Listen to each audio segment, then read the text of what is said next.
Bonjour et bienvenue sur l'espace dédié à la mécanique universelle. Le site mécaniqueuniverselle.net qui essaie de démontrer que l'humanité évolue progressivement vers son ultime perfection.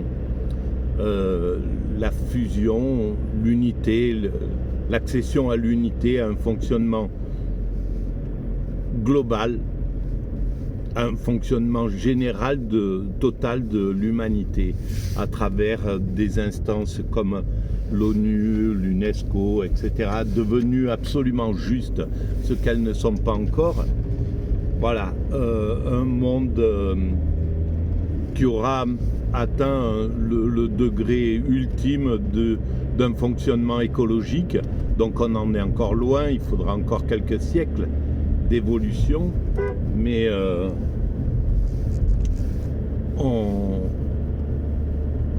on y parviendra. Voilà, c'est ça. Donc on évolue vers cet état de perfection depuis qu'on s'est séparé des autres primates et qu'on s'est constitué en humanité. Voilà, à partir du moment où génétiquement on s'est distingué en termes d'une espèce particulière, on est devenu une humanité, et chaque être humain qui est passé sur cette planète a travaillé, a donné entièrement son existence à l'évolution de l'humanité qui, en fait, est le fond de la raison d'être de l'homme. En fait, c'est l'humanité dans son ensemble qui évolue vers cet état de perfection, même si on a le sentiment qu'on travaille pour soi, pour son clan, pour sa famille, pour son pays, pour sa tribu, pour sa communauté religieuse. En réalité, on travaille pour l'évolution de l'humanité dans sa totalité. Et en plus, on travaille de façon totalement altruiste, puisque on passe une existence, comme vivre une journée ou 100 ans, c'est exactement la même chose. On donne entièrement son existence à l'évolution, à l'humanité. Donc on est tous égaux et en fait, on donne toute son existence à l'humanité et de façon altruiste, parce que tout ce qu'on fait, même si on accumule des richesses ou qu'on construit quoi que ce soit, quand on meurt, on laisse tout de ce côté, on laisse tout à l'humanité en réalité. Voilà, ce qu'ont accumulé les êtres humains il y a 15 000 ans, en croyant que c'était quelque chose qui était uniquement pour eux-mêmes ou pour leur tribu ou pour leur clan ou pour leur... Voilà. Et ben aujourd'hui c'est devenu autre chose, ça. C'est rentré dans l'humanité. Et voilà, aujourd'hui on fonctionne selon les nations, on a l'impression qu'on travaille pour sa nation, pour sa patrie, etc. Mais il y a 10 000 ans, ou il y a même 3 000 ans, la nation n'existait pas. Il y a 2000 ans, ça n'existait pas. Il y a 1800 ans, la nation française n'était pas... Voilà, l'Amérique, la nation américaine, la nation, etc. Tout ça, ça n'existait pas et c'est pas destiné à perdurer, parce qu'en réalité, il n'y a pas... On va vers cet état de perfection de façon obligatoirement totale. Il ne peut pas y avoir un groupe humain qui serait qui aurait la chance d'aller vers cet état de perfection, qui est un état de haute spiritualité, en dehors du fait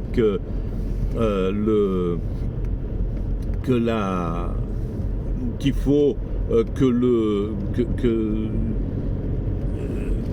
le réceptacle de cette perfection, c'est-à-dire l'organisation humaine, donc la paix universelle, la fraternité, le fait que tout soit mis en commun, que le fonctionnement soit passé sur un fonctionnement universel, tout ça c'est les moyens de permettre à l'homme de vivre un état de haute spiritualité, que les grandes spiritualités ont déjà découvert. C'est l'extase dans le soufisme, c'est la béatitude dans le christianisme, c'est la Devekut dans le judaïsme, c'est la joie dont parle Spinoza, ou c'est le souverain bien dont parlent les Grecs, c'est le nirvana dont parlent les hindous, l'éveil, la félicité, etc. Cet état, c'est un état particulier de conscience, un état qui est complètement différent de l'état ordinaire de conscience. Globalement, dans notre existence, quand on vit, là par exemple, voilà, je suis en voiture, je vais à tel endroit, etc. Je suis dans l'état ordinaire de conscience. On est dans cet état ordinaire de conscience quand on fait nos courses, on rencontre des gens, on voit nos amis, on fait quoi qu'on fasse, on est dans cet état ordinaire de conscience. On travaille, on fait ci, voilà. Et il y a l'autre état qui est radicalement différent. Ça ne se voit pas sur un être humain quand il est dans un état, dans l'état d'extase. L'autre état, c'est l'état d'extase. Voilà. Il n'y a que deux états, à mon sens, l'état ordinaire et l'état extatique. Et l'état, on ne peut pas être les deux à la fois. On ne peut pas être dans l'état ordinaire et dans l'état extatique en même temps. Donc il y a une sorte de barrage qui se fait automatiquement entre les deux. Donc, et dans l'état d'extase, on est dans l'état d'extase, on est dans un état de contemplation. Donc, on est sorti de l'action en réalité. Voilà. Alors, à chaque fois, je m'éloigne de mon... Mais bon, je vais préciser encore un petit peu tout ce que j'entends dans cette théorie.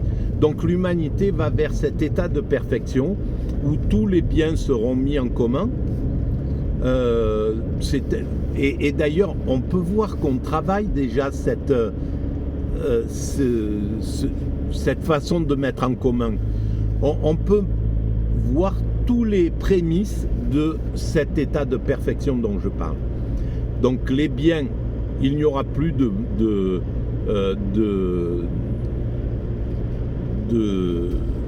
possession particulière, individuelle, tout appartiendra à l'humanité. Et les êtres humains appartiendront à cette humanité. C'est-à-dire que l'humanité, il y aura, comme l'Organisation des Nations Unies, l'ONU, est là pour préserver, normalement, est là pour préserver chaque nation, pour que chaque nation puisse, chaque groupe politique humain, chaque peuple soit protégé par un père, le père des nations, un père absolument juste qui protège chacun de ses enfants correctement. On voit bien que ce n'est pas le cas actuellement. L'ONU est abusée par des grandes puissances, les États-Unis, etc. Voilà, il peut être manipulé. Il a été manipulé, l'ONU, pour que l'Occident puisse aller faire la guerre en Irak, manipulé, etc. Donc on voit que l'ONU n'a pas encore la stature du vrai père des nations. Il se laisse dominer par son fils aîné, par un de ses fils aînés. Voilà, par certains de ses fils l'abusent. Et voilà, c'est un mauvais père en somme. Mais il deviendra un bon père, il deviendra un père absolument juste. C'est la logique de notre évolution. Ça mettra peut-être encore 100 ans, 200 ans, 300 ans, mais l'humanité, elle a le temps. C'est pas une question de... c'est l'homme qui est pressé de voir les choses parce qu'il est lié à la mort, mais l'humanité a le temps de voir. Donc on voit qu'en même temps, on travaille aussi le fait d'aller vers une société absolument écologique. Il y a une énergie folle qui s'est mise en route là, une créativité de partout dans le monde. Des chercheurs cherchent à aller vers ce monde écologique, inventent des choses incroyables, et on peut imaginer que dans 100 ans, on sera sorti du pétrole, on sera sorti des énergies fossiles, etc. On tirera notre énergie totalement de l'air, du soleil, du vent, etc. On aura trouvé tous les systèmes pour ne plus du tout polluer et pour ne plus impacter la nature, pour ne plus être pour ne plus maltraiter les autres espèces, etc. On atteindra un état de perfection écologique totale. Voilà, ça c'est encore une chose. Le fonctionnement universel, on l'a vu, on va vers le fait de passer au-dessus des nations pour aller vers quelque chose d'universel, et il y a tout un tas de juristes, de philosophes qui travaillent à faire évoluer à nous faire sortir du national, et parce que c'est une nécessité. Par exemple, maintenant, il y a tout un tas de choses qui passent au patrimoine mondial. L'air, par exemple, ça va devenir ou ça allait déjà devenu le patrimoine mondial. C'est-à-dire que une pollution, on a vu Tchernobyl, ça s'est pas cantonné à l'URSS. Voilà, donc maintenant, on est obligé de fonctionner de façon universelle. On est obligé de fonctionner de façon universelle face au virus, face à telle ou telle chose, voilà. Et puis, on commence à faire passer des choses qui appartenaient au national au patrimoine universel, au patrimoine de l'humanité. Les forêts passeront au patrimoine de l'humanité. Mais en fait, au final, tout reviendra au patrimoine de l'humanité. Tout ce qu'on voit, ici, ça appartient à des propriétaires, puis à la France, puis etc. Tout ça, on passera sur un système où tout appartiendra à tout le monde, parce que tout sera gratuit. C'est-à-dire que il y aura pas, on aura dépassé l'idée d'accumuler, de chercher à avoir du pouvoir, enfin toutes ces pulsions basiques humaines qui nous servent à construire l'humanité, qui sont importantes pour qu'on construise cet état de perfection, mais ces pulsions-là seront dépassées, et donc on sera sur la propriété universelle et non pas la propriété privée. Pour l'instant, on est dans la propriété privée encore, la propriété nationale, et on est en train de passer sur le modèle de la propriété universelle. On devra travailler, s'occuper d'assainir les mers tous ensemble. Le patrimoine, les fonds marins appartiennent à l'ensemble de l'humanité, le ciel appartient à l'ensemble de l'humanité. Il y a un certain moment, on ne laissera plus des individus pouvoir envoyer des satellites pour leur propre bien ou pour le bien de leur nation. Voilà, ça sera quelque chose qui sera géré universellement. On n'aura plus de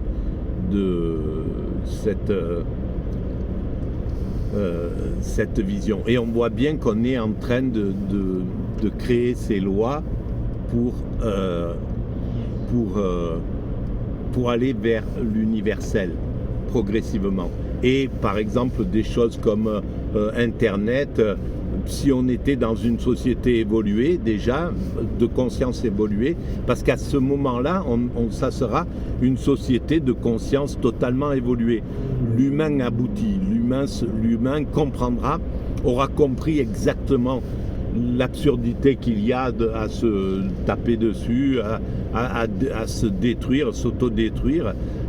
perdus au milieu de l'univers sur une planète, que notre rôle n'est pas là, que bon, voilà, c'est la fatalité qui nous a obligés à évoluer par antagonisme parce que notre conscience est basse et qu'on regarde nos pieds au lieu de regarder, d'avoir conscience que d'être au milieu d'une création infinie, inouïe, très importante, etc. Mais si on était déjà évolué, si on avait atteint ce degré de conscience évolué, on aurait fait passer les réseaux sociaux au patrimoine de l'humanité. Ils appartiendraient pas à un Elon Musk, à un Zuckerberg, à des personnes. Alors c'est très bien parce qu'en fait, que pour l'instant c'est un pis-aller que ça appartienne à des individus, c'est parce qu'au fond, ce sont des jeunes et ils ont le maximum d'éthique qu'on puisse avoir en tant qu'individu. C'est pas une éthique totale parce qu'ils sont nationalistes, ils sont America First, même s'ils ont une vision beaucoup plus universaliste que la plupart des grands patrons classiques. Ils ont une vision beaucoup plus généreuse, mais c'est déjà pas mal, mais c'est destiné à appartenir au patrimoine de l'humanité, ce genre de choses, parce qu'il n'y a pas de raison que aujourd'hui un patron privé de quelque chose qui concerne l'humanité tout entière puisse bloquer, fermer tel pays à ça, fermer telle personne, faire la pluie et le beau temps sur ce genre de choses. Donc c'est totalement injuste et incohérent en réalité. Mais on parviendra à faire monter cette chose à ce niveau-là. Voilà. Donc on va vers cet état d'ultime perfection et on ne le sait pas. Pour l'instant, on y va de façon inconsciente. Donc à travers l'antagonisme, la compétition féroce, la violence, le mépris d'autrui, la haine des autres, le racisme, etc. On n'a pas compris qu'on est une identité. Même si ça commence à poindre, l'idée d'humanité commence à monter dans la conscience humaine. Les jeunes ont vraiment de plus en plus la conscience d'appartenir au village planétaire,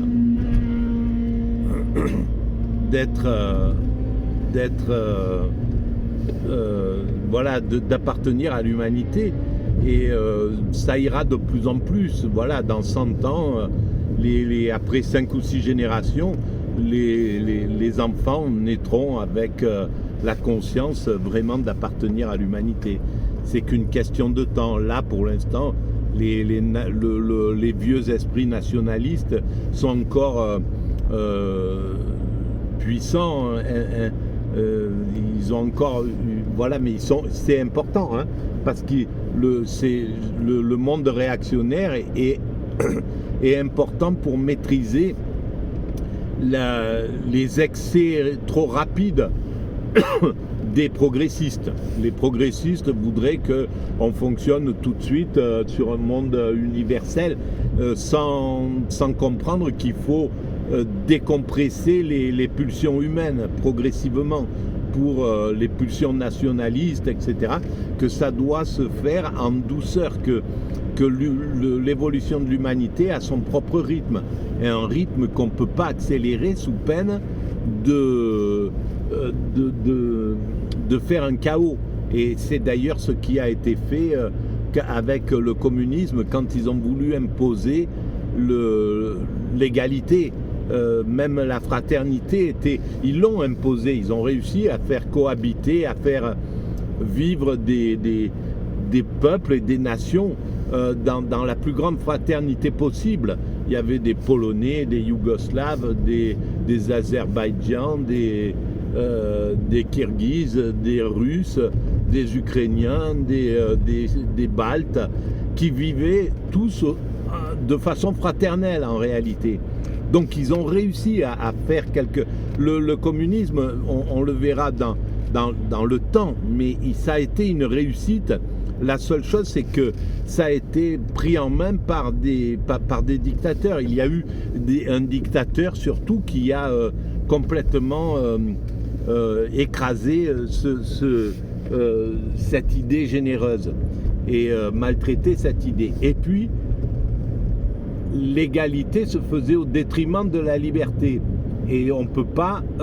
la liberté, c'est un fondement de l'humanité. L'humanité a besoin de cette liberté. Donc, le fait qu'il y ait... que le communisme soit...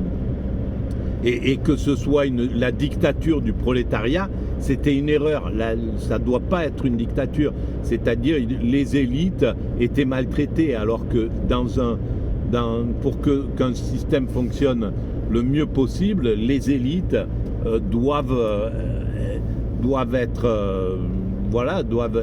exister correctement dans le peuple. Elles font partie du peuple, c'est une partie du peuple. Les élites sont en compétition pour que les meilleurs se hissent en tête de la nation, du groupe, pour faire la politique de l'ensemble.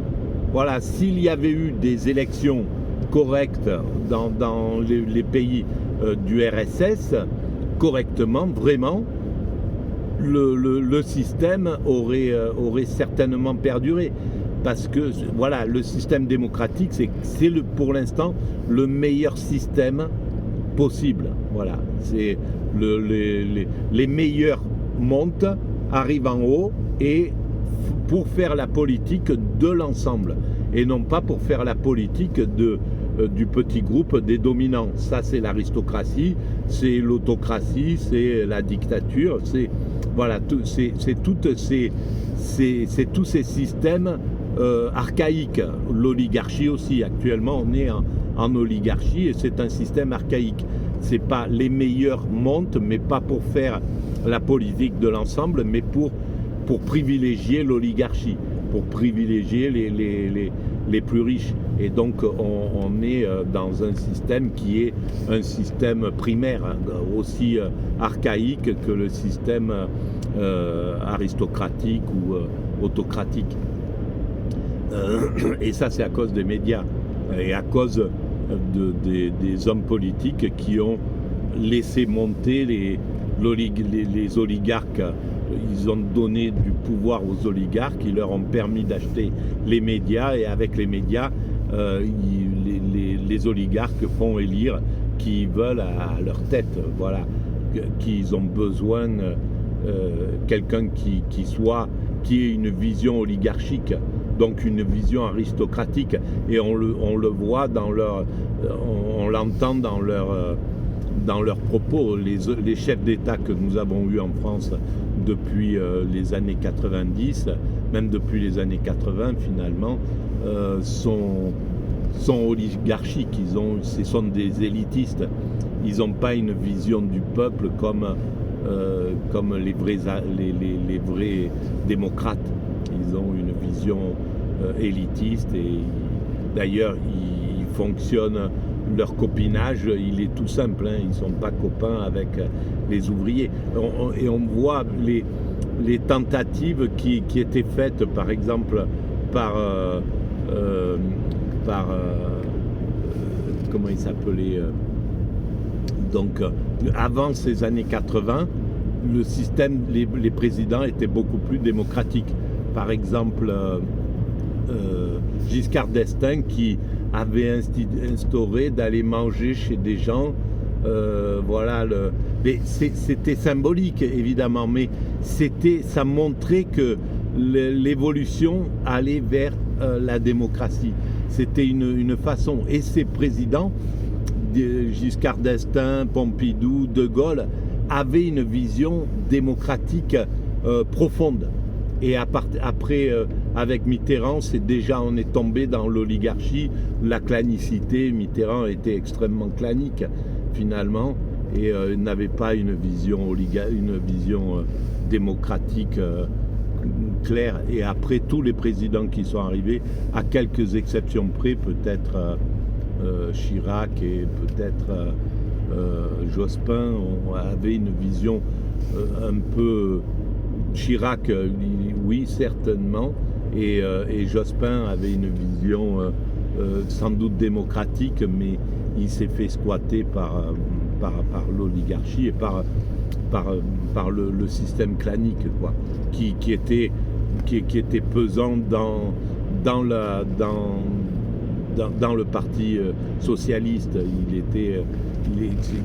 Le parti socialiste était squatté par des esprits de clan, par des claniques, par des gens qui n'avaient pas de vision, pas la vision du peuple, ils avaient la vision de leur propre clan.